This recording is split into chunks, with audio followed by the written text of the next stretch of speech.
What's up, everybody? This is Escape Room Plot, and this is my Blaster Master Zero Destroyer Mode Guide. This is Area 1, in case anyone's played the original Blaster Master, or any of them really. This area should be extremely familiar to original eyes. Now, to those purists, unfortunately, this is as close to the game.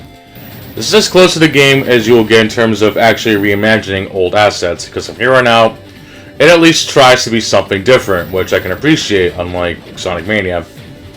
But anyway, before we get into that bullshit, well, actually, maybe we'll get into that bullshit later. Let me actually talk about what the purpose of this guide is. It's essentially to help players get through the game, hopefully with as minimal trouble as possible. And I actually left this death in because this is not what you're not supposed to do. Do not do what I just did. Just jump around them and just take the bullshit. So for this area, this is very simple. Just go through that area, just get the map and get out. There's really not much reason to destroy those rocks. Not many power-ups in there, although I would advise, if there are areas that do contain early power-ups, like maybe this one wouldn't be so bad, but you do have to waste a sub-weapon to get your weapons to upgraded. If you can find maps that do this, I would advise filling them up as soon as possible, because you're going to be doing a lot of that in this run, especially for some of the fights, because some bosses are only weak to specific weapons, and that's going to be a real pain in the ass. Most bosses are at least vulnerable to your standard gun, but there are some who will just not take the bait, and unfortunately this is going to prove to be real troublesome in the later fights. But the first area, at least on the side map, is not too challenging. Probably the most annoying thing you got to get used to really quick is that killing enemies in this section of the gameplay is that bullets will come lodging at you, just like in Super Spy Hunter, which is actually really Sunsoft, funny enough. Another tip I can give is make sure you use your grenades on those little sons of bitches. I think they're called Drappers, I think, according to the in-game manual or something. You cannot kill those unless you use a sub-weapon, so make sure you stock up on your grenades, because they're going to prove to be a pain in the ass. This area is also not too bad, but again, make sure you use your sub-weapons. Do not try to lure them out, because of how small the area is, you're just going to get fucked, so just lob your grenades at them. Hopefully you get the sub-weapon drop, and if you get lucky, great. If not, just keep going. You'll find plenty of power-ups. Make sure you destroy all the bricks that you see, because you're going to be doing a lot of that too. Unfortunately, there's no big power-ups in this, so all of the health and gun upgrades are only at one capacity, while the blue meter, your energy you'll still find 4 of those, but not health or upgrades. It's one of the changes that Blaster Master Zero does on Destroyer mode, so you gotta be careful.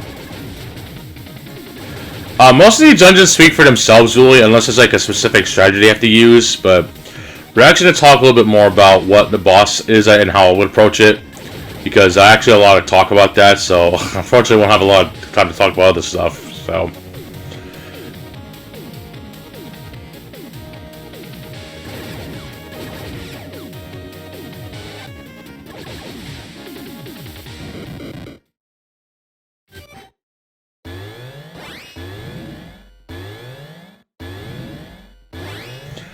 This first boss is a throwback to the original boss from the original game.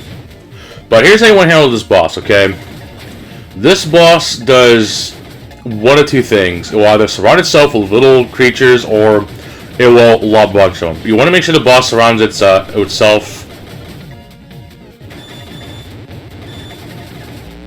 with those sons of bitches.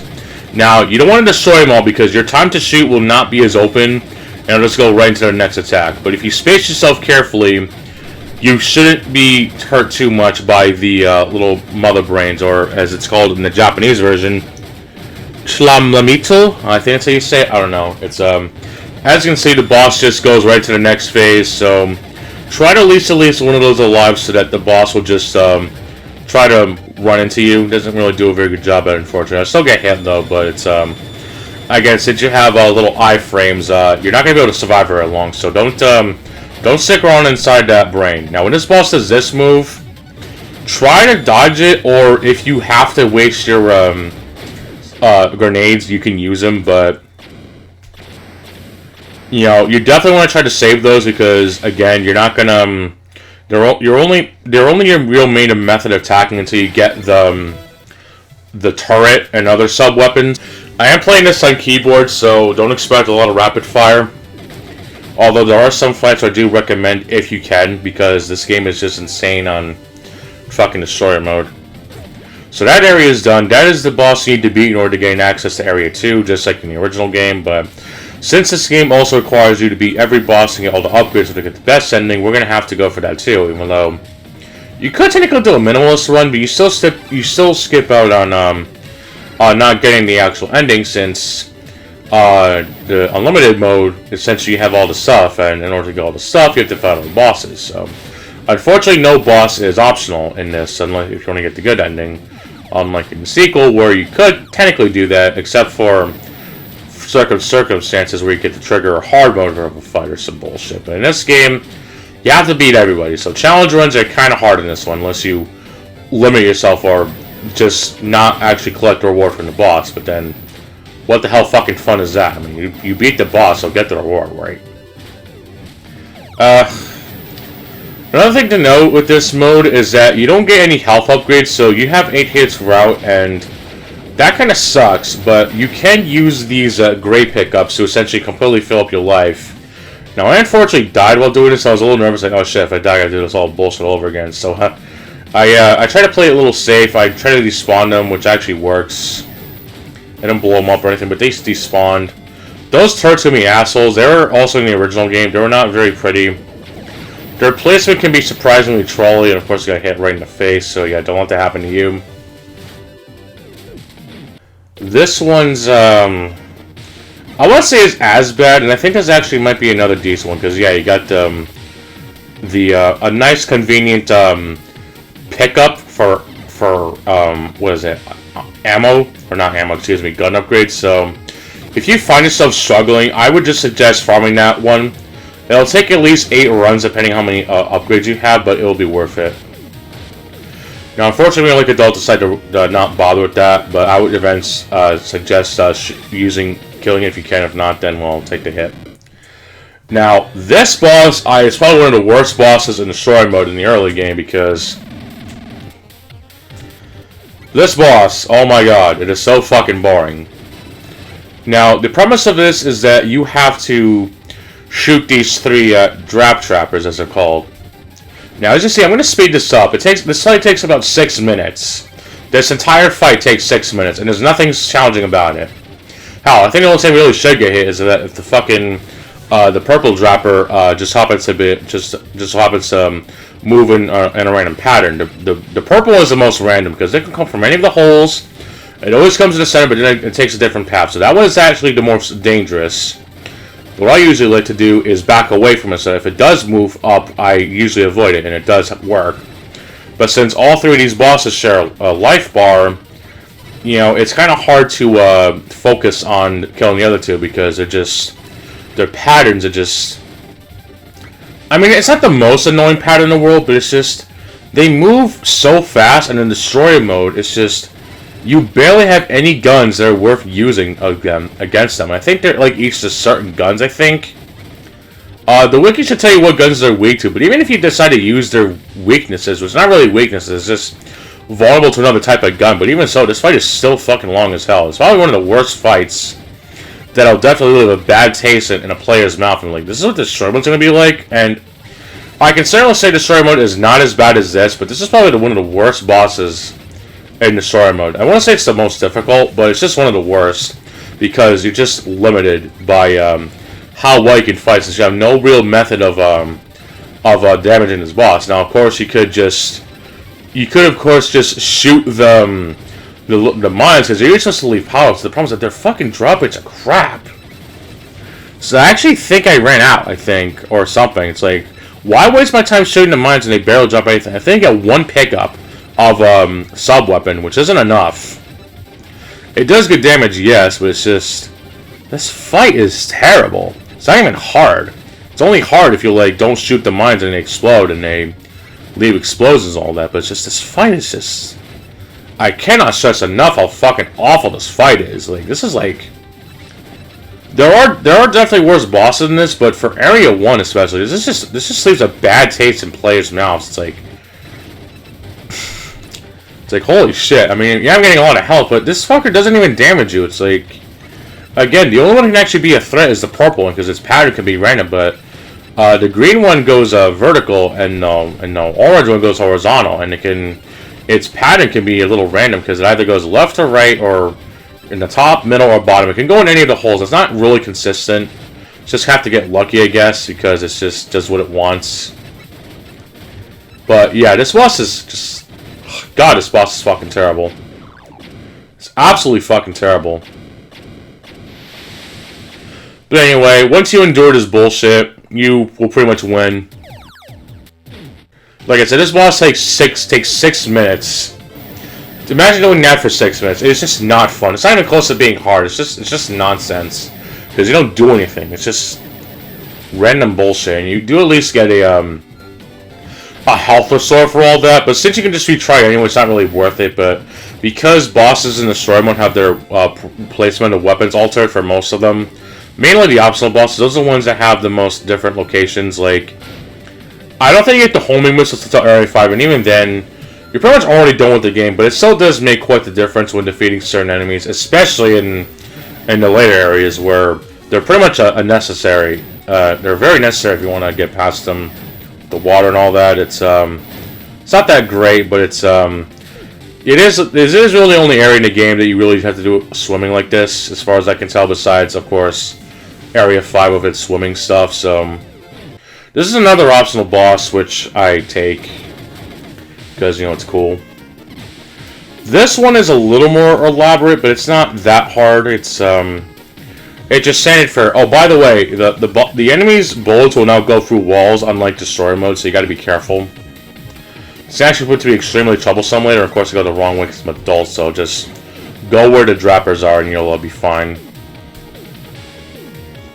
Once again, if you have any sub-weapons, just throw grenades at them, because you're not going to get through there if you try to dodge it. It's just not going to work. And there's so many rocks, I wouldn't recommend blowing them all up, because it's just not worth it. I don't even know what rocks do have it, but just shoot them all, I guess. Just, you know, make sure you shoot everything. It's just part of the game.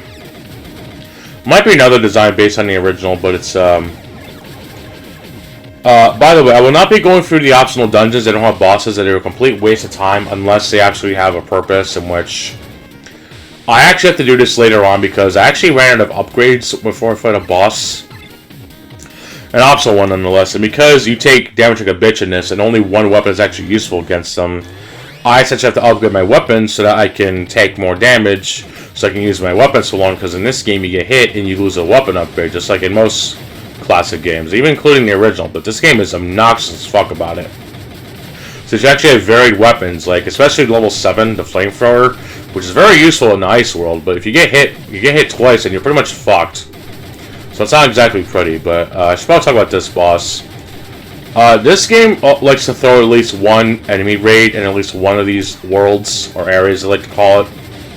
This one has a bunch of these floating heads, which I'm again pretty sure were in the original game, but each colored head, at least in the story mode, they just take a certain amount of hits. I think it's the gold ones that take the most pounding, but basically just they home in on you slowly. They do eventually come up in mass numbers though.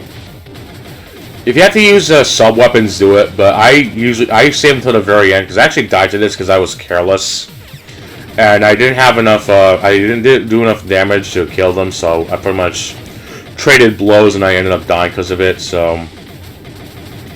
There's a lot of Vios in this, so just, I think that's what the enemy's called, Vios, or Vio, I don't know, the mask dude.